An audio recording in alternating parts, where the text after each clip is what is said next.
Queridos oyentes, hoy quiero invitarlos a un viaje profundo, casi sin anestesia, al corazón de una de las preguntas más antiguas y al mismo tiempo más actuales de la humanidad. ¿Por qué siempre nos enamoramos de la persona equivocada? Tal vez, mientras escuchan estas palabras, algunos de ustedes estén sonriendo con ironía, otros estén recordando con dolor una historia pasada, y no faltará quien, ahora mismo, sienta que está atrapado en ese laberinto del que parece imposible salir. Y es que todos, en algún momento de nuestras vidas, hemos sentido la paradoja de amar a alguien que, de una u otra manera, nos hace daño. Pero antes de responder a esta pregunta, déjenme hacerles otra.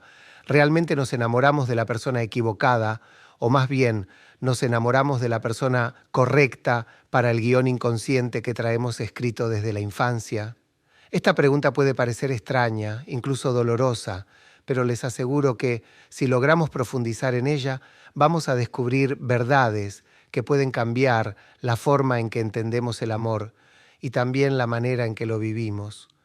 Porque el amor no es un accidente, no es una lotería, ni es simplemente química entre dos cuerpos que se encuentran en una esquina de la vida. No. El amor, aunque no lo sepamos, está tejido con los hilos invisibles de nuestra historia, de nuestras carencias, de nuestros aprendizajes tempranos.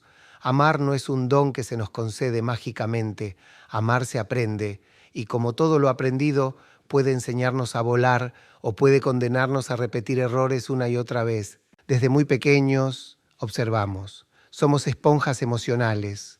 Miramos cómo se aman nuestros padres, cómo se vinculan, cómo se hieren, cómo se reconcilian o cómo se ignoran.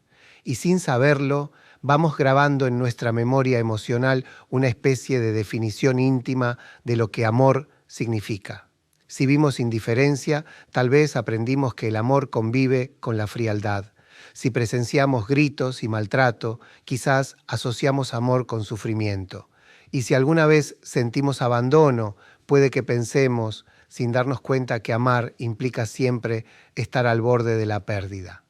Entonces, cuando crecemos, no buscamos al azar, no elegimos de manera consciente y libre. Buscamos, más bien, aquello que resuena con la melodía emocional que llevamos dentro, aunque esa melodía esté desafinada. Nos enamoramos de lo familiar, de lo conocido, incluso si eso conocido es doloroso. Por eso no es casualidad que tantas veces terminemos en brazos de quienes nos hacen sufrir. No es un error, es una repetición. Y aquí aparece la primera gran paradoja. Nos duele, pero nos resulta familiar. Nos lastima, pero nos resulta inevitable. Porque aunque nuestra razón grite, esto no me conviene, hay algo más fuerte, más primitivo, que nos empuja hacia allí. Ese algo se llama inconsciente. Y el inconsciente, como bien decía Freud, es quien realmente toma las decisiones más importantes de nuestra vida. Es él quien nos lleva de la mano hacia esas relaciones que parecen escritas con la tinta del destino, cuando en realidad están escritas con la tinta de nuestra historia. Ahora bien, ¿qué hacemos con esta verdad? Porque reconocerla es apenas el primer paso. Comprender que amamos como aprendimos a amar no nos salva automáticamente del dolor, no alcanza con saber. Y aquí quiero detenerme un momento. Muchas personas creen que la solución es informarse, leer, escuchar charlas como esta, aprender teorías. Y claro que eso ayuda, claro que el conocimiento es un faro, pero hay que aceptar que no siempre basta, porque el inconsciente no se conmueve con argumentos lógicos. Uno puede saber todo sobre nutrición, ser licenciado en el tema y aún así sentarse a comer aquello que sabe que lo enferma. Así funciona también en el amor. No basta con entender, hay que transformar desde adentro. Y transformar desde adentro implica un trabajo con nosotros mismos, un trabajo que muchas veces requiere ayuda profesional, pero también un trabajo que empieza con una pregunta fundamental. ¿Me siento merecedor de un amor que me haga bien? Porque muchas veces la trampa no es solo repetir lo aprendido, sino creer profundamente que no somos dignos de algo mejor. Creer que el amor verdadero, respetuoso, cálido, está reservado para otros, no para mí. Y entonces, una y otra vez, elegimos lo mismo, Una y otra vez nos enamoramos de esa persona que parece hecha a medida de nuestras heridas. Una y otra vez nos convencemos de que esta vez la historia será diferente, aunque los personajes y el guión sean exactamente los mismos. ¿Les ha pasado? ¿Han sentido esa mezcla de lucidez y desesperación cuando se dicen, sé que me hace mal, sé que no me quiere como merezco, pero no puedo soltarlo? Esa es la voz de nuestro inconsciente hablando más fuerte que nuestra razón. Esa es la prueba de que dentro de cada uno de nosotros conviven dos fuerzas en permanente tensión, la pulsión de vida y la pulsión de muerte. La primera nos empuja a crecer, a sanar, a buscar lo que nos hace bien. La segunda nos arrastra hacia el dolor, hacia la autodestrucción, hacia repetir aquello que nos lastima. Y en el terreno del amor, estas dos fuerzas libran la batalla más feroz.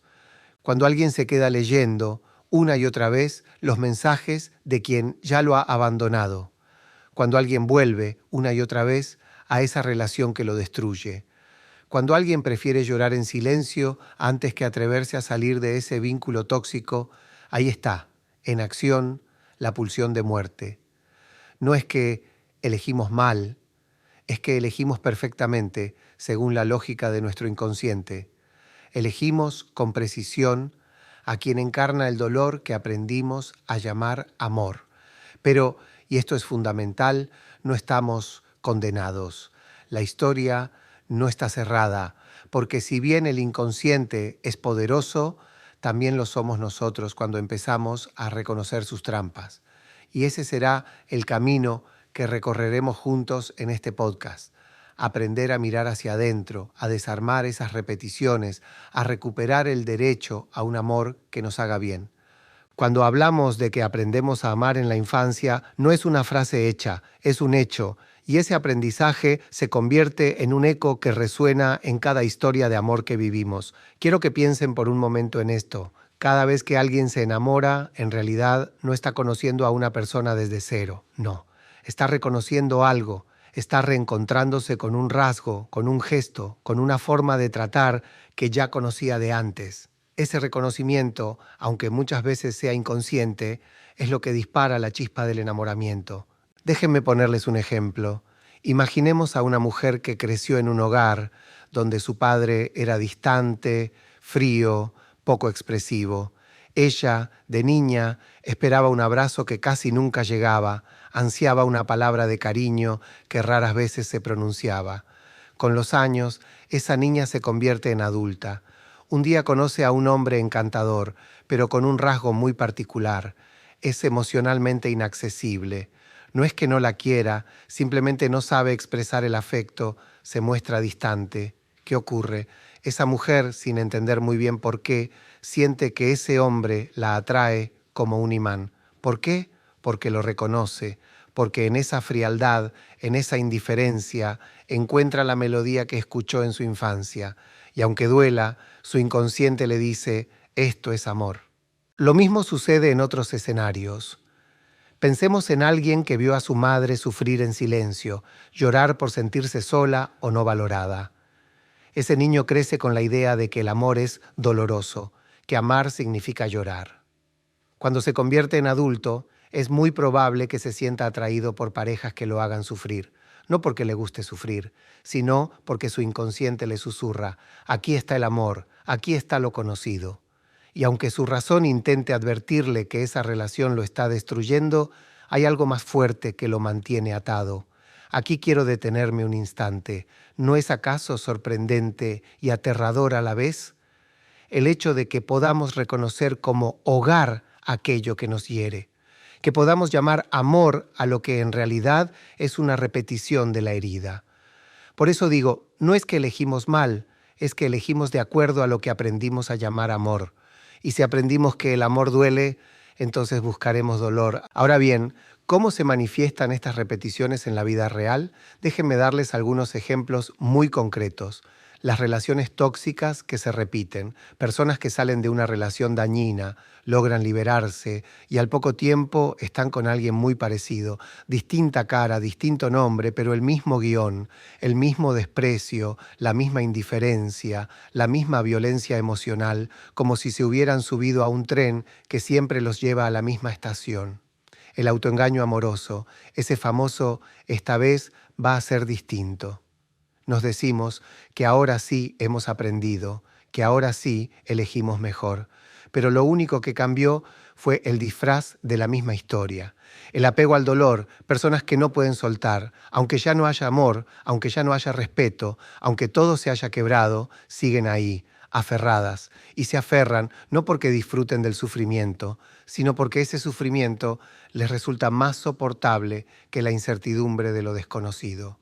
La idealización, ver en el otro virtudes que no existen, excusar sus faltas, justificar lo injustificable, es que tuvo un mal día, es que en el fondo me quiere, es que cambiará, y mientras tanto la persona se va desdibujando, perdiéndose a sí misma en el intento de sostener algo que no la sostiene.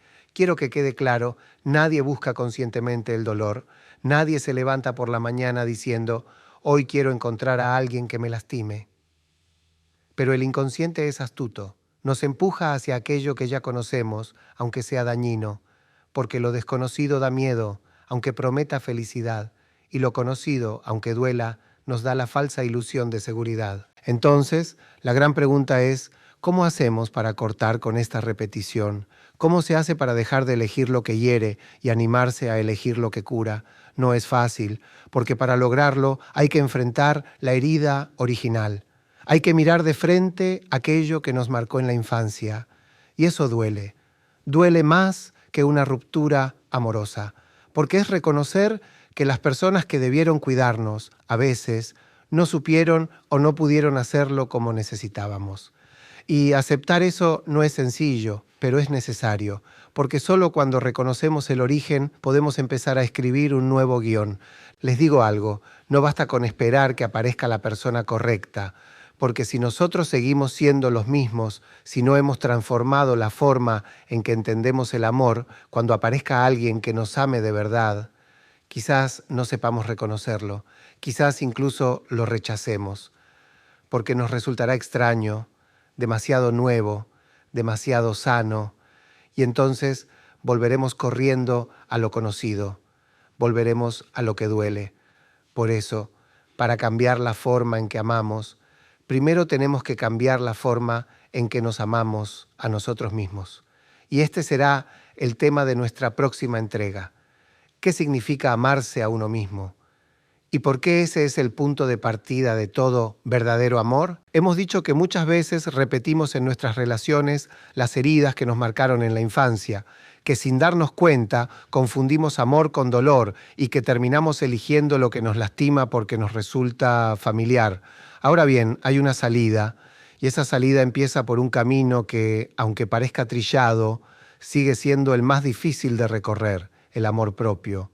Decir hay que amarse a uno mismo parece una frase de autoayuda de esas que circulan en redes sociales. Se repite tanto que corre el riesgo de vaciarse de sentido. Pero quiero que hoy nos detengamos en serio. ¿Qué significa de verdad amarse a uno mismo? Porque no se trata de mirarse al espejo y repetirse afirmaciones positivas. No se trata de narcisismo ni de egoísmo.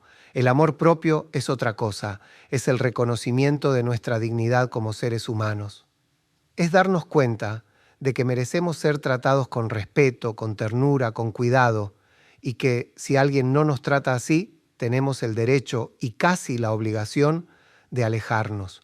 El problema es que, para muchos, el amor propio está roto desde el inicio. ¿Cómo se construye? En los primeros años de vida, un niño que recibe cariño, atención, escucha, aprende sin palabras, que vale la pena, que merece cuidado. En cambio, un niño que es ignorado, maltratado o humillado, muchas veces crece sintiendo que no merece nada mejor, y ese sentimiento lo acompaña a lo largo de la vida, condicionando sus elecciones amorosas. Entonces, ¿qué ocurre? Que cuando aparece alguien que lo trata mal, no lo cuestiona, porque en el fondo cree que eso es lo que merece. Y cuando aparece alguien que lo valora, que lo cuida, se siente incómodo, porque eso no encaja con la imagen que tiene de sí mismo y puede llegar al punto de sabotear esa relación, alejándose de quien lo ama de verdad para volver al lugar donde se siente en casa, el dolor. Quiero darles un ejemplo muy claro.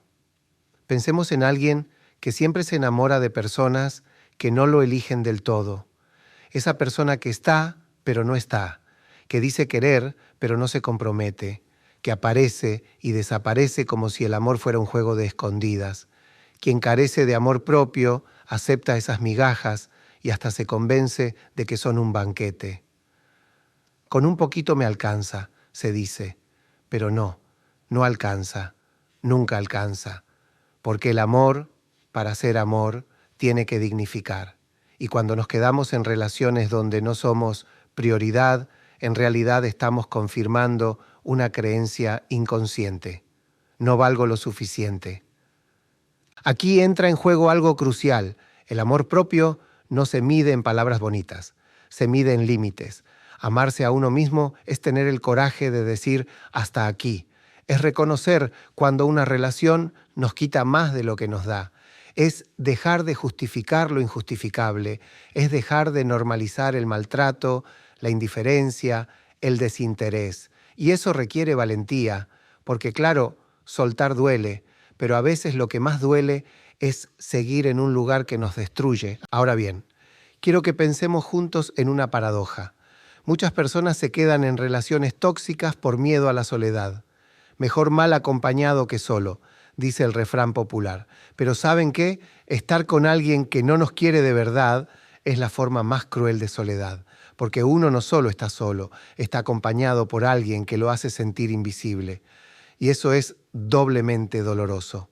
El amor propio, en cambio, nos permite elegir la soledad como un espacio de reconstrucción. Nos permite esperar a alguien que llegue para sumar, no para restar. Nos da la fuerza de no aceptar menos de lo que merecemos. Pero claro, aquí surge una gran pregunta.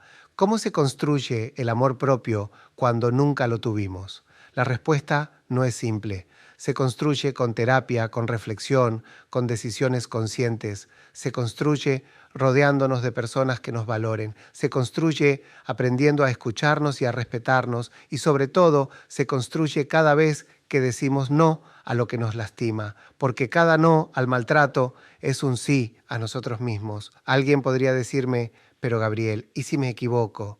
Y yo les respondería, equivocarse es parte de la vida.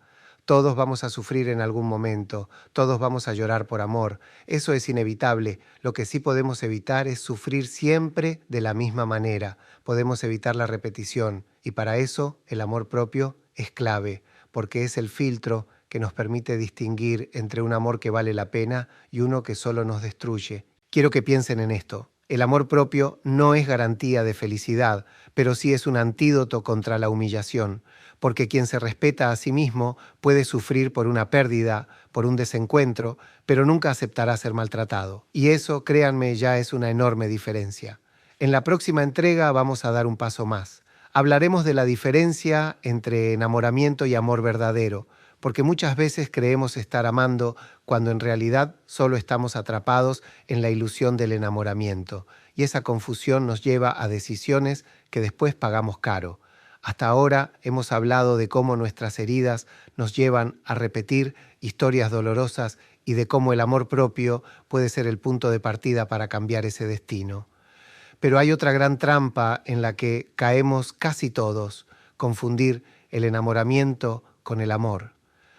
Déjenme ser claro desde el inicio. El enamoramiento no es amor, es un estado, una especie de fiebre pasajera, un trastorno de la percepción, como diría un psicólogo, en el que vemos al otro no como es, sino como lo necesitamos. El enamoramiento es esa famosa sensación de mariposas en el estómago, ese brillo que todo lo ilumina, esa vibración que nos hace sentir que, de pronto, la vida tiene un sentido absoluto. Y claro, es hermoso. Nadie puede negar que enamorarse es una de las experiencias más intensas y placenteras de la existencia. El problema aparece cuando creemos que eso en sí mismo es el amor, porque el enamoramiento tiene una característica esencial. Es ilusorio, es una proyección. Vemos en el otro lo que queremos ver, no lo que realmente está allí. Y esa ilusión, tarde o temprano, se derrumba. El príncipe azul empieza a desteñirse, la princesa perfecta muestra sus sombras. Lo que al principio nos parecía encantador, ahora se nos vuelve insoportable. Lo que ayer justificábamos con ternura, hoy lo señalamos con fastidio. Y ahí es donde muchos dicen, se terminó el amor. Pero no, lo que terminó fue el enamoramiento. El amor verdadero todavía no había empezado. Quiero contarles algo. En psicología hablamos de la ilusión como un trastorno de la percepción. No es ver lo que no existe, eso sería una alucinación, sino ver deformado lo que sí existe. Es cuando confundimos el saco colgado en el perchero con la silueta de alguien en la oscuridad. El objeto está ahí, pero nuestra mente lo interpreta de manera equivocada. Así funciona el enamoramiento. El otro existe, claro, pero lo vemos distorsionado. Lo vemos más bueno, más comprensivo, más interesante de lo que realmente es. Escuchamos frases horribles y las transformamos en poesía. Ignoramos señales de alerta porque la ilusión nos tiene embriagados. Y aquí aparece un problema grave. Tomamos decisiones importantes bajo el efecto de esa ilusión. Nos casamos, nos mudamos, tenemos hijos, hipotecamos nuestro futuro, todo en nombre de un sentimiento que todavía no es amor, que es apenas un espejismo. Y cuando la ilusión se rompe, quedamos atrapados en compromisos que ya no tienen sustento emocional. De ahí vienen muchas historias de dolor, de divorcios, de rupturas traumáticas, porque confundimos el inicio con el destino, la chispa con el fuego. Entonces, ¿qué es el amor verdadero? El amor empieza cuando termina el enamoramiento, es decir, cuando la ilusión cae y podemos ver al otro como es, con sus virtudes y sus defectos. Ahí, y solo ahí, podemos decidir si queremos construir una historia juntos. El amor no se basa en idealizar, sino en aceptar. Amar es mirar al otro sin disfraces y, aún así, elegir quedarse, no porque sea perfecto, sino porque, en su imperfección, encontramos algo valioso y verdadero. Pensemos en un ejemplo. Una persona durante los primeros meses de relación encuentra en su pareja a alguien mágico. Todo es maravilloso. Las charlas, los silencios, hasta los defectos parecen encantadores. Pero con el tiempo la rutina aparece, las discusiones surgen, las diferencias se hacen visibles. Ese es el momento de la verdad. Si lo que había era solo enamoramiento, la relación se derrumba. Si hay amor, en cambio, empieza la construcción. Porque el amor es eso, construcción. No se da de golpe, se hace día a día, en cada elección, en cada gesto, en cada renuncia y en cada cuidado. Quiero que lo piensen así. El enamoramiento es como un fuego artificial, explota con fuerza, ilumina el cielo y nos deja sin aliento, pero dura apenas unos segundos. El amor, en cambio, es como el fuego de una chimenea, no deslumbra al principio, pero si lo cuidamos, si lo alimentamos, puede acompañarnos durante toda una vida. Aquí surge otra paradoja. Muchos buscan vivir eternamente enamorados, persiguen esa sensación inicial de éxtasis y cuando se apaga, creen que ya no aman. Entonces saltan de relación en relación buscando siempre esa chispa, sin darse cuenta de que lo que persiguen no es amor, sino ilusión, y así pasan los años sin construir nada sólido, repitiendo el mismo ciclo una y otra vez. La invitación que quiero hacerles hoy es a reconciliarnos con la idea de que el amor verdadero no es un estado de éxtasis permanente, sino un trabajo cotidiano. Es elegir al otro incluso cuando ya lo conocemos de verdad. Es seguir diciendo te amo después de las decepciones, después de los desencuentros, después de ver que el príncipe no era tan azul y que la princesa también se enoja. Ese es el desafío. Y créanme, es mucho más valioso que cualquier ilusión. En la próxima entrega vamos a dar un paso más. Hablaremos de los amores que lastiman, porque no todo lo que sentimos merece llamarse amor en el sentido más sano de la palabra. Hay vínculos que, aunque estén llenos de pasión, nos enferman, y tenemos que aprender a reconocerlos para poder elegir de manera diferente. Hemos hablado del enamoramiento como ilusión y del amor verdadero como construcción. Pero hay un tema incómodo que no podemos evitar. Existen amores que enferman, amores que no nos nutren, que no nos elevan, sino que nos arrastran hacia abajo. Y aquí quiero ser claro, no porque alguien nos ame, significa que su amor nos hace bien. El amor, como emoción humana, es imperfecto. Cada persona ama desde lo que es. Si alguien es agresivo, amará con violencia. Si alguien es indiferente, amará con frialdad. Si alguien es egoísta, amará poniendo siempre su necesidad por encima de la nuestra. Y eso también es amor. Pero, y aquí está lo crucial, no todo amor merece ser vivido. Muchos creen que cuando una relación duele, entonces no es amor, y no es tan sencillo. Puede ser amor, sí, pero un amor tóxico, un amor enfermizo, un amor que no conviene, porque sentir no basta. Lo importante es preguntarnos, ¿ese amor me ayuda a crecer o me destruye? ¿Me acerca a la persona que quiero ser o me aleja de mí mismo? Déjenme darles algunos ejemplos muy concretos de amores que enferman. El amor controlador, esa relación donde uno de los dos necesita vigilar, dominar, saber dónde está el otro todo el tiempo. No es cuidado, es control. Y el control asfixia. Lo que empieza con frases como «me preocupo por ti» puede terminar siendo una cárcel invisible donde cada movimiento está vigilado. El amor violento. No hace falta explicar demasiado. Cuando hay insultos, humillaciones, golpes, no estamos hablando de pasión intensa, estamos hablando de violencia. Y nadie merece quedarse en un lugar donde el miedo es más fuerte que el afecto. El amor indiferente también lastima el silencio, la frialdad, la ausencia. Estar con alguien que nos ignora, que no nos escucha, que no se interesa por lo que sentimos, es una forma de abandono constante y muchas veces duele más que la violencia explícita. El amor adictivo, esas relaciones donde no podemos soltar, aunque sepamos que nos hacen mal, como si estuviéramos atados a una droga que nos destruye, pero de la que no podemos despegarnos. Cada discusión es devastadora, pero cada reconciliación es como una dosis que nos calma hasta la próxima tormenta. El amor egoísta, cuando uno de los dos pone siempre su deseo en el centro y el otro queda relegado a un papel secundario. Ese yo primero permanente que convierte la relación en un escenario de desigualdad donde uno da todo y el otro solo recibe. Todos estos son amores que enferman y sin embargo muchos los confunden con amor verdadero. ¿Por qué? Porque se han convencido de que amar es sufrir, porque aprendieron que el dolor es parte inevitable del vínculo y porque en el fondo sienten que no merecen algo mejor. Aquí aparece una frase que quiero que grabemos. Amar no debería doler tanto. Claro que toda relación tiene momentos de conflicto, diferencias, discusiones. Eso es normal, pero cuando el dolor es constante, cuando la angustia pesa más que la alegría, estamos en un amor que nos está enfermando.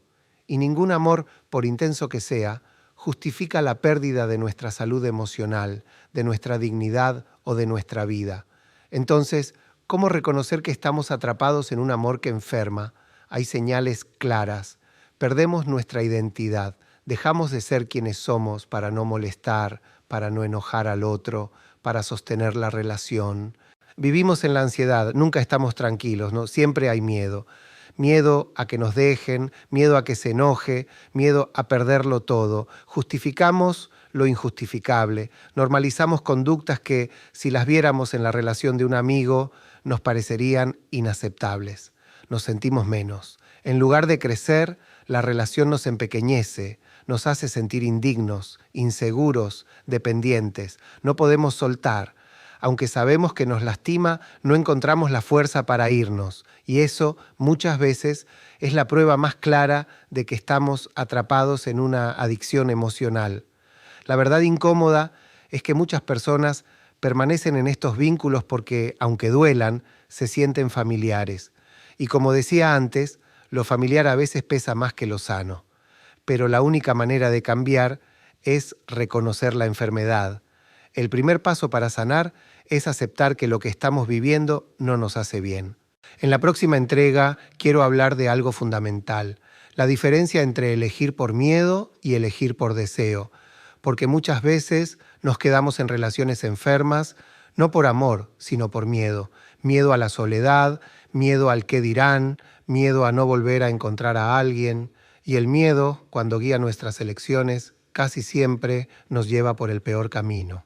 En la entrega anterior hablamos de los amores que enferman, de esas relaciones que en lugar de nutrirnos nos consumen, y vimos que muchas veces permanecer en ellas no tiene tanto que ver con el amor como con el miedo. Por eso hoy quiero detenerme en esta diferencia crucial, elegir desde el miedo o elegir desde el deseo, porque no nos engañemos, muchas de nuestras decisiones en el amor y en la vida están atravesadas por el miedo. El miedo es una de las emociones más poderosas del ser humano. Nos paraliza, nos manipula, nos ata y en el terreno amoroso es capaz de mantenernos atrapados en vínculos que no queremos, solo por el pánico a lo que pasaría si nos quedáramos solos. ¿Cuáles son esos miedos que nos atan? Déjenme nombrarlos. Miedo a la soledad, probablemente el más común de todos. Nos decimos, prefiero estar mal acompañado que solo, pero no hay mentira más grande, porque estar con alguien que no nos quiere de verdad es la forma más cruel de soledad. La soledad auténtica duele, sí, pero puede ser fértil, puede transformarse en un espacio de reconstrucción. La soledad dentro de una relación tóxica, en cambio, nos destruye. Miedo al qué dirán. Vivimos en una sociedad donde aún pesa mucho la mirada de los demás. Nos preocupa decepcionar a la familia, ser juzgados por los amigos, romper la imagen de pareja perfecta que mostramos hacia afuera. Y a veces, por sostener esa fachada, nos quedamos en relaciones que nos matan por dentro. Miedo a no volver a encontrar a alguien. Ese pensamiento que nos dice, si lo dejo, ¿quién me va a querer? Y ahí revelamos una herida profunda, la de creer que el amor es escaso, que somos poco valiosos, que nadie más se fijará en nosotros. Esa es una de las trampas más crueles del miedo, porque nos hace conformarnos con lo poco que tenemos, como si fuera lo único posible. Miedo al cambio, porque irse implica empezar de nuevo. Implica duelo, implica incertidumbre, implica atravesar noches de angustia, y muchos prefieren quedarse en un infierno conocido antes que arriesgarse a caminar hacia lo desconocido, aunque lo desconocido pueda traer paz. Estos miedos, si no los enfrentamos, se convierten en cadenas invisibles que nos atan. Y lo terrible es que muchas veces ni siquiera los reconocemos. Nos convencemos de que estamos en la relación por amor, cuando en realidad lo que nos sostiene es el miedo. Ahora bien, del otro lado está el deseo. ¿Qué significa elegir desde el deseo? Significa conectar con lo que realmente queremos, no con lo que tememos perder. Significa preguntarnos, ¿quién quiero ser? ¿Qué vida quiero construir? ¿Qué clase de vínculo me representa? Y tener la valentía de caminar hacia eso, aunque implique riesgos. El deseo no promete seguridad. Al contrario, siempre nos lanza a lo incierto, pero es lo que le da sentido a la vida.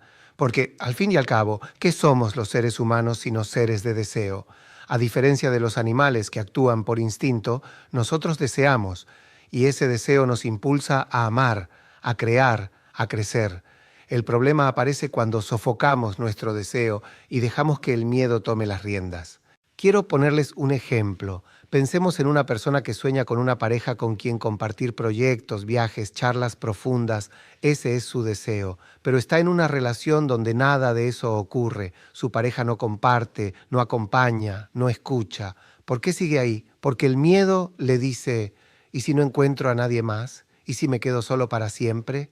Entonces se resigna, traiciona su deseo por obedecer al miedo, y lo que sigue es una vida de frustración. Ahora imaginemos lo contrario, alguien que, a pesar del miedo, decide soltar, que se anima a enfrentar la soledad, a desafiar el qué dirán, a soportar la incertidumbre. Esa persona elige desde el deseo, y aunque al principio duela, tarde o temprano encuentra algo mucho más valioso, la coherencia consigo misma. Y esa coherencia es el terreno más fértil para que aparezca un amor verdadero.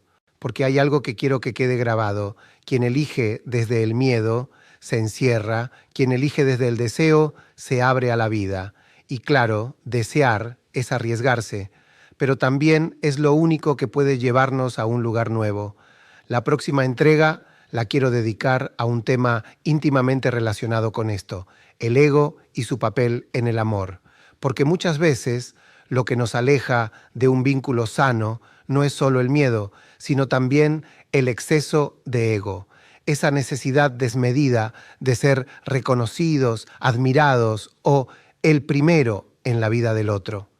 En las entregas anteriores hablamos del miedo y de cómo muchas veces nos hace elegir mal, pero hay otro factor, igual de poderoso, que puede complicar nuestras relaciones, el ego. Y quiero que lo distingamos claramente del amor propio, porque no son lo mismo. El amor propio es sano, necesario, vital, es ese reconocimiento interno de que valemos, de que merecemos respeto, es lo que nos permite poner límites y no aceptar migajas emocionales. Sin amor propio cualquier vínculo nos puede devastar, pero el ego es otra historia. El ego cuando se desborda se convierte en una fuerza que sabotea el amor. ¿Por qué? Porque el ego necesita ser alimentado constantemente, necesita reconocimiento, necesita ser el primero, necesita ganar. Y en una relación, cuando el ego manda, el amor se convierte en competencia. Déjenme darles algunos ejemplos muy concretos. El ego del yo primero, esa necesidad de que todo gire alrededor de mí, mis necesidades, mis tiempos, mis proyectos. El otro queda relegado como si fuera un satélite girando en torno a mi planeta. Ese amor termina siendo unilateral y asfixiante. El ego del tengo que ser el mejor. En el terreno íntimo, por ejemplo, esa obsesión con ser el mejor amante que tu pareja haya tenido, como si el presente no alcanzara y hubiera que competir con fantasmas del pasado. Eso no es amor, es inseguridad disfrazada de orgullo. El ego del no acepto equivocarme. Relaciones donde uno de los dos nunca pide perdón, nunca reconoce un error, porque su ego no se lo permite. Prefiere destruir la relación antes que admitir una falla. El ego del mostrar hacia afuera, cuando lo que importa no es cómo nos sentimos dentro de la relación, sino cómo nos ven los demás. La pareja perfecta en redes sociales, aunque por dentro se estén desmoronando. Todos estos son ejemplos de cómo el ego puede destruir un vínculo. Y lo más triste es que muchas veces el ego nos roba lo que más deseamos, ser amados de verdad. Porque en lugar de entregarnos al otro desde la autenticidad, construimos una máscara, un personaje que exige ser admirado, aplaudido, reconocido. Pero el amor no florece entre máscaras, el amor florece en la vulnerabilidad, en el reconocimiento de que no somos perfectos. Quiero que pensemos en esto. El ego busca imponerse, el amor busca encontrarse. Son dos fuerzas opuestas. El ego quiere ganar, el amor quiere compartir. El ego quiere ser más, el amor quiere ser con. Y por eso digo que una relación gobernada por el ego está condenada al fracaso. Pero no nos confundamos. Tener ego no es malo en sí mismo. Todos lo tenemos. El problema es cuando el ego se convierte en el dueño de nuestra vida. El equilibrio está en reconocerlo, ponerlo en su lugar y no dejar que maneje nuestras decisiones. Aquí entra la diferencia con el amor propio. El amor propio dice, no acepto que me humilles porque me respeto. El ego, en cambio, dice, necesito que me admires para sentir que valgo. ¿Ven la diferencia? Uno nace del respeto, el otro de la carencia. En una pareja sana, ambos tienen amor propio y logran mantener a raya al ego. ¿Cómo se logra eso? Con humildad, con la capacidad de decir, hoy no necesito ganar, necesito escucharte. Con la valentía de pedir perdón, con la generosidad de alegrarse por los logros del otro, sin sentirlos como una amenaza. Pero claro, esto no es fácil. Vivimos en una cultura que alimenta el ego todo el tiempo. Likes, seguidores, aplausos, todo nos empuja a buscar reconocimiento externo y trasladamos esa lógica a las relaciones, como si nuestra pareja tuviera que ser una máquina de alimentar nuestro ego. Eso es injusto. Nadie está en el mundo para llenar vacíos que solo nosotros podemos trabajar. Entonces la pregunta es, ¿qué lugar ocupa el ego en tu relación? ¿Te impulsa a crecer o te está destruyendo desde adentro? La respuesta a esa pregunta puede marcar la diferencia entre un vínculo sano y uno condenado al fracaso. En la próxima entrega quiero que nos adentremos en un tema inevitable, la pérdida y el duelo en el amor. Porque incluso las relaciones más sanas a veces terminan, y aprender a transitar ese dolor sin dejarnos arrastrar por la pulsión de muerte es un desafío enorme que todos, tarde o temprano, enfrentamos. Tarde o temprano, todos nos enfrentamos a una de las experiencias más duras de la vida, perder a alguien que amamos. Puede ser por una ruptura, por un desencuentro, por una traición o incluso por la muerte. Y no importa cuántas veces lo hayamos vivido, el duelo amoroso siempre duele. Es un dolor que atraviesa el cuerpo y el alma, que nos quiebra en pedazos y nos enfrenta a la pregunta más difícil de todas. ¿Cómo sigo sin esa persona? Cuando una relación termina, lo primero que sentimos es vacío, un vacío inmenso, como si nos hubieran arrancado una parte de nosotros mismos. Y en cierto sentido es así. Cuando amamos, nos entrelazamos tanto con el otro que, al separarnos, sentimos que perdemos una parte de nuestra identidad. De ahí la sensación de desorientación, de no saber quiénes somos sin esa persona. El duelo en el amor tiene fases, aunque no siempre se viven en orden ni de la misma manera. La negación. Nos cuesta aceptar que se acabó. Releemos los mensajes viejos, repasamos fotos, buscamos señales de que todavía hay esperanza. Es ese autoengaño que nos mantiene atados al pasado. La rabia, aparece el enojo, contra el otro o contra nosotros mismos. ¿Cómo pudo hacerme esto? ¿Cómo no me di cuenta antes? Esa furia muchas veces es el disfraz del dolor, la negociación. Intentamos recuperar lo perdido. Si cambio, si me esfuerzo, tal vez vuelva. Es la fase donde buscamos cualquier excusa para no soltar. La tristeza profunda. Llega el golpe de realidad. Aceptamos que ya no está y nos invade la melancolía, la sensación de que nada volverá a tener sentido, la aceptación. Poco a poco empezamos a reconstruirnos. El dolor no desaparece del todo, pero aprendemos a vivir con él. Y finalmente encontramos la fuerza para mirar hacia adelante. Lo difícil del duelo es que activa en nosotros esa pulsión de muerte de la que hablábamos antes, esa tendencia inconsciente a regodearnos en el dolor. Nos encerramos, ponemos música triste, releemos una y otra vez el último mensaje de despedida, como si quisiéramos torturarnos, y nos preguntamos, si me amaba, ¿cómo puede ser que me haya dejado? Es como si buscáramos explicaciones que nunca alcanzan. Pero el duelo también puede ser un terreno fértil, porque es en ese vacío donde tenemos la oportunidad de reencontrarnos con nosotros mismos. El duelo nos obliga a preguntarnos, ¿quién soy sin el otro? ¿Qué deseo para mí? ¿Qué parte de mi vida había puesto en manos de esa persona y ahora debo recuperar? Aquí quiero ser claro. Transitar un duelo no es olvidar, es integrar la experiencia. Olvidar sería amputar una parte de nuestra historia. Integrar, en cambio, es aprender de lo vivido, agradecer lo que fue, aceptar lo que ya no es y quedarnos con lo que esa relación dejó en nosotros. Hay algo muy bello en esta idea.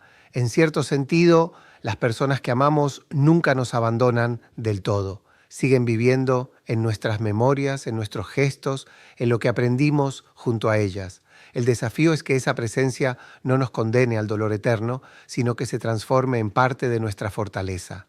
Y aquí aparece la paradoja del amor y el duelo. Solo sufrimos tanto porque hemos amado de verdad. El dolor de la pérdida es la otra cara del privilegio de haber tenido algo valioso. Como decía alguien, el duelo es el precio que pagamos por el amor. El problema es cuando nos quedamos atrapados en ese dolor, cuando no logramos soltar, porque el duelo, si se estanca, se transforma en melancolía, en una herida que nunca cierra, y ahí ya no estamos honrando al amor que tuvimos, sino traicionándolo, porque nos negamos a seguir viviendo. Entonces, ¿cómo se atraviesa un duelo sin destruirse? No hay recetas mágicas, pero sí hay caminos. Permitirse sentir, negar el dolor solo lo prolonga. Hay que llorar, gritar, enojarse. El duelo duele y no podemos evitarlo. Buscar apoyo, amigos, familia, terapia. Nadie debería atravesar un duelo en soledad absoluta. Cuidar el cuerpo. Aunque cueste alimentarse bien, dormir, moverse, el cuerpo es el primer refugio contra la oscuridad. crear nuevos proyectos. El futuro se reconstruye con metas, con deseos, proyectos pequeños, medianos o grandes que nos devuelvan la sensación de movimiento, aceptar que llevará tiempo. El duelo no se supera en semanas, a veces lleva meses, incluso años, pero cada día duele un poco menos.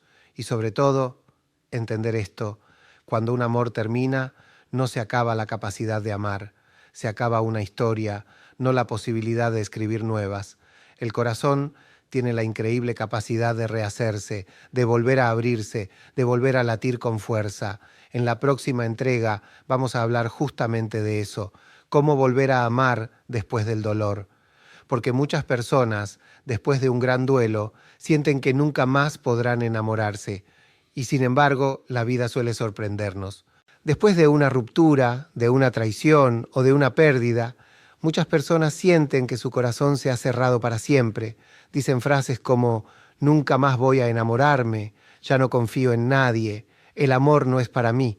Y es comprensible, el dolor puede ser tan intenso que nos deja convencidos de que no queremos volver a pasar por lo mismo. Pero quiero que pensemos en algo. El corazón humano está hecho para amar.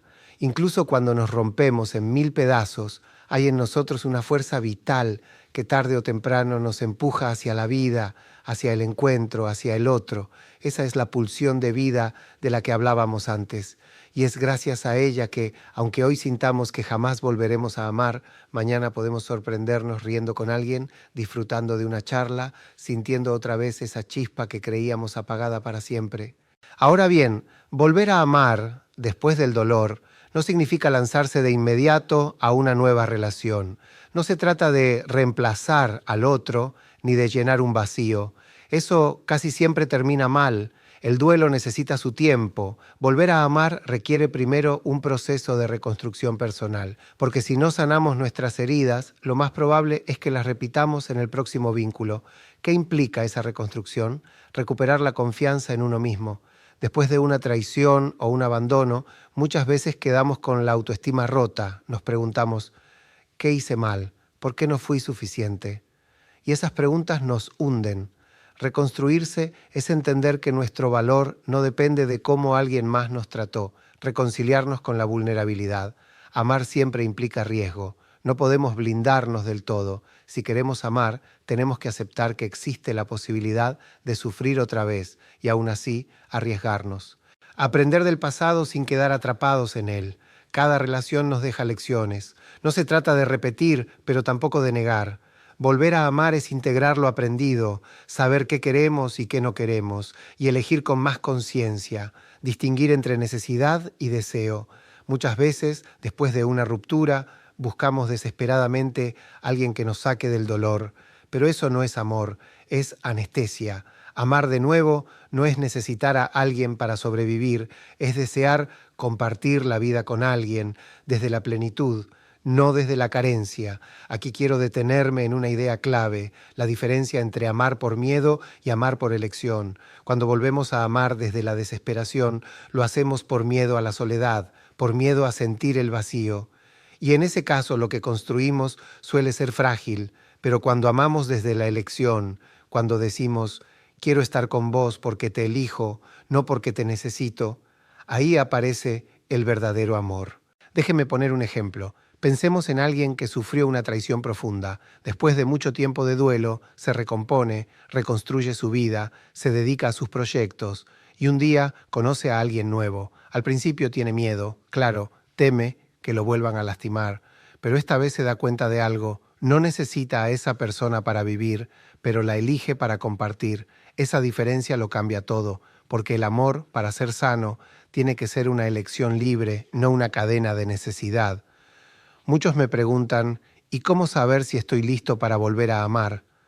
La respuesta es sencilla pero profunda. Cuando la soledad ya no te duele como condena, sino que la aceptas como elección.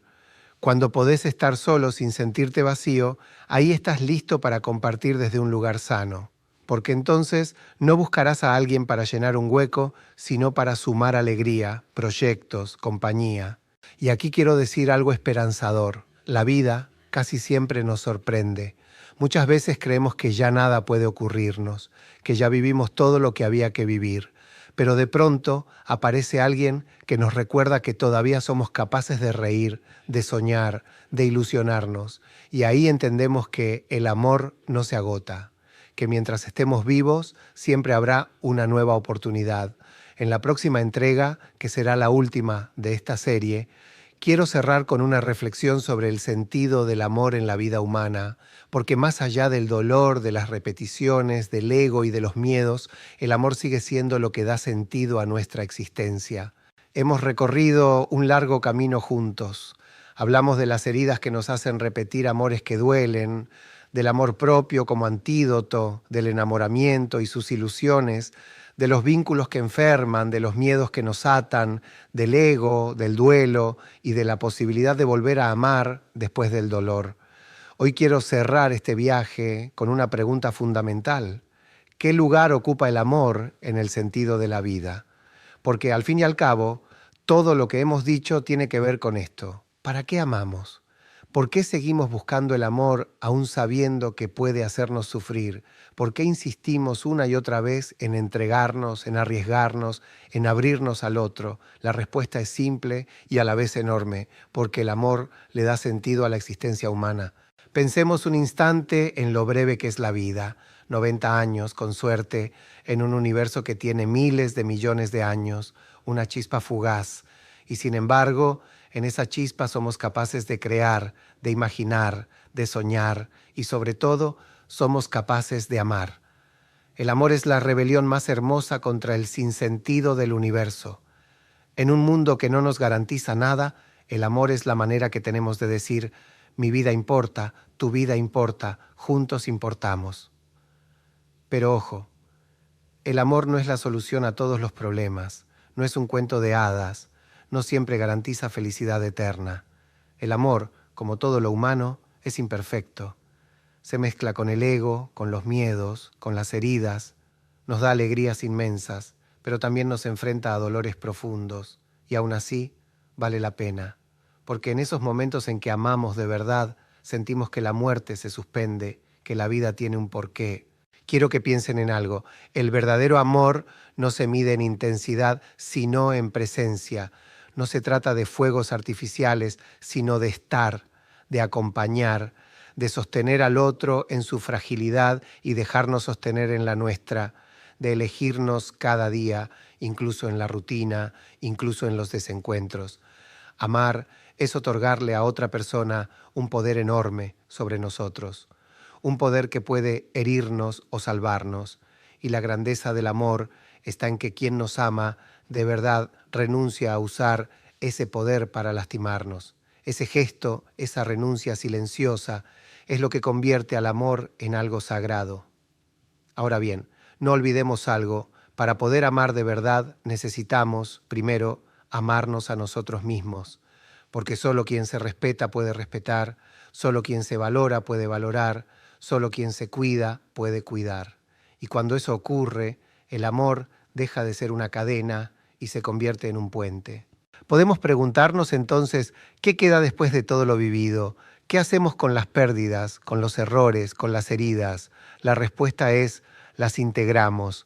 Cada amor, incluso el que terminó mal, nos deja algo, nos transforma, nos enseña, nos moldea, y cuando logramos mirarlo así, entendemos que nada fue en vano.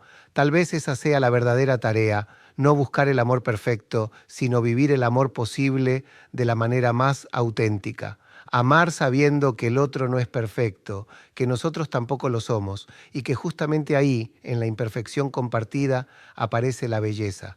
Porque al final del camino, cuando miremos hacia atrás, lo que dará sentido a nuestra vida no serán los logros, ni el dinero, ni los aplausos. Será el recuerdo de a quien amamos, quién nos amó y cómo nos transformó ese encuentro. Por eso quiero cerrar con esta idea: el amor no nos salva de la muerte, pero nos salva del sinsentido. Nos recuerda que no estamos solos en este breve paso por el mundo, que hay alguien a quien le importa nuestra risa, nuestro llanto, nuestra historia. Y eso, queridos oyentes, es lo más cercano a la eternidad que podemos alcanzar.